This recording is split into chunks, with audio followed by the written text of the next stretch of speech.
السلام علیکم، میں ہوں مختار علی۔ آج محمد ابراہیم سارنگ کی 8ویں برسی ہے۔ ان کو خراج عقیدت پیش کرنے کے لیے حاضر ہوا ہوں۔ آپ ہمارے ساتھ رہیں۔ محمد ابراہیم صاحب بہت ہی اعلیٰ قسم کے و اچھے اخلاق کے مالک تھے، باوقار اعلیٰ اخلاق کے مالک تھے، ہر دل عزیز شاعر، استاد، ادبی اور انسان دوست شخصیت تھی۔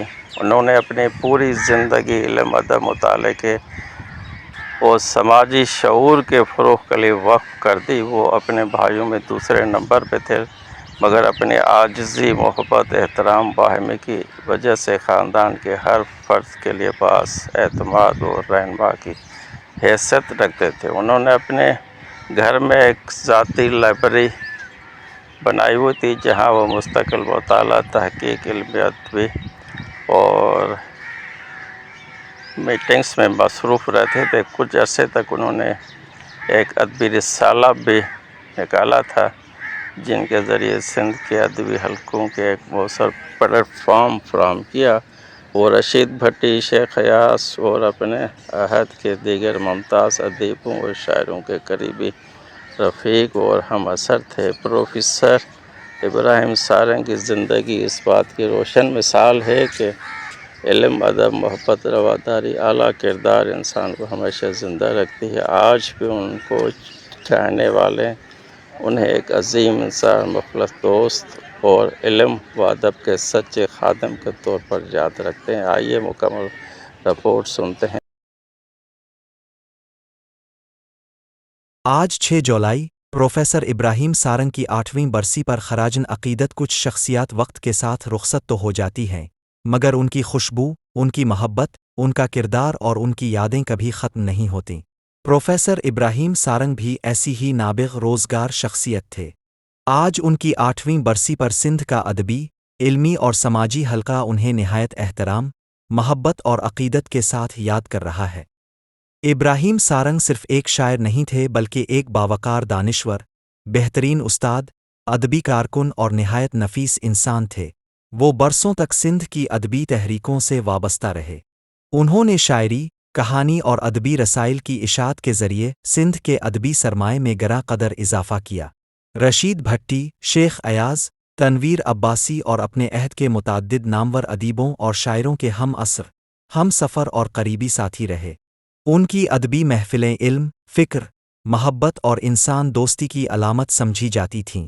عوامی تحریک سے وابستگی ان کی زندگی کا اہم باب تھی۔ وہ جمہوریت، انسانی حقوق، سندھ کے قومی مفادات اور مظلوم عوام کے حقوق کے لیے ہمیشہ ثابت قدم رہے۔ ان کی سیاست میں نفرت نہیں بلکہ نظریہ، برداشت اور انسان سے محبت شامل تھی۔ ابراہیم سارنگ کی سب سے بڑی خوبی ان کا بے مثال اخلاق تھا۔ وہ کبھی کسی سے ناراض نہیں ہوتے تھے، اختلاف کو دشمنی نہیں بناتے تھے اور ہر شخص کو خندہ پیشانی سے ملتے تھے۔ ان کے چہرے کی مسکراہٹ، نرم لہجہ اور محبت بھرا انداز ہر ملنے والے کو اپنا بنا لیتا تھا۔ ان کی محفل میں بیٹھنے والا اجنبی بھی خود کو اپنا محسوس کرتا تھا۔ وہ بچوں سے بے حد محبت کرتے تھے۔ خاندان میں محبت، احترام، رواداری اور خیرخواہی کی ایسی روایت قائم کی جو آج بھی ان کی پہچان ہے۔ خاندان کا ہر فرد ان کی شفقت، رہنمائی اور محبت کو آج بھی یاد کرتا ہے۔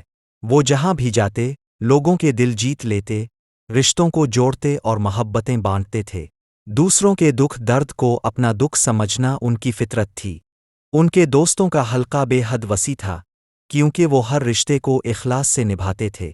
نظریاتی اختلافات کے باوجود دوستی، احترام اور محبت کو ہمیشہ مقدم رکھتے تھے۔ یہی وجہ ہے کہ آج بھی ان کے دوست، شاگرد، ساتھی اور چاہنے والے انہیں ایک عظیم انسان، مخلص دوست اور بہترین رہنما کے طور پر یاد کرتے ہیں۔ پروفیسر ابراہیم سارنگ نے اپنی زندگی سے یہ سبق دیا کہ انسان کی اصل عظمت اس کے کردار، علم، محبت، اخلاق اور خدمت میں ہے۔ وہ آج ہمارے درمیان موجود نہیں، مگر ان کی شاعری، ان کی سوچ، ان کی انسان دوستی اور ان کی روشن یادیں ہمیشہ زندہ رہیں گی۔